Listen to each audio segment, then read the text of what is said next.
Azaroaren 7an, botadurarekin mugarri handi bat jartzera goaz.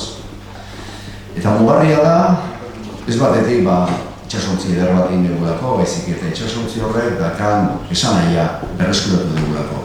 Juana da UNESCOn munduko urazpik ondare guztia ordezkatzen duen ikur ofiziala, hori oso garrantzitsua da. Baletara puteaz gain, leku oso lehen esan dugu, beldurgarrietara, Erranabara, Islandiara, Groenlandiara, Norvegiara, beti ipar-iparraldera hor bizizialako baleak, eta ara juteko ezinbesteko azalako goi-mailako teknologia ozeaniko bat guztiz garatu izatea, hori oso garrantzitsua zen, hori esan behar dut eta argitu nahi dut, itxasontzia ez dagoela guztiz bukatuta, kaskoa bai, hori da zailena, egia da. Nerendikan falta zaigu eta horretik ikarri dugu maketa, San maketa. Falta zaizkigu mastak egitea, ikusiko zen dituzten hor izeiak, ez da, zuaitz guzioiek, abetuak.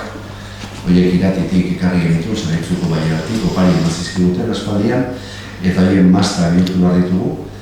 Ikuste zuten, hemen daukagun masta nagusiaren gurutze hori, ez da, hori hortikan zintzilikatzen diabelak, eta hor pieza horrek ditu, 18 metroko luzera.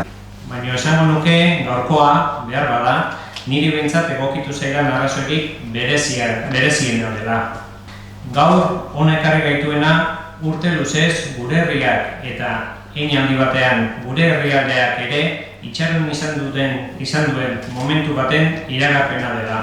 Hau da, hamarkada batean, herri batek kolektiboki egin duen bidearen emaitza, pazientziaz, mimoz eta konfiantzaz egindako lana.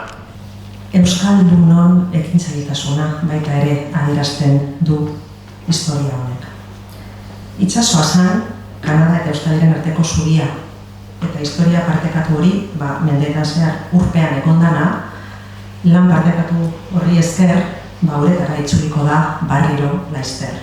Horrelakoak behar izan ditugu gaur egun garena izateko, eta etorkizunean ere behar izango ditugu. Beraz, heldu diezaiogun balio horiei, eta konfiantza osoa daukat, etorkizunean ere, hemendik beste 5 urtera, auskalo, agian gaur egun esaten ari gerana errepikatuko dute, hala izan bedi. Eskerrik asko guztioi.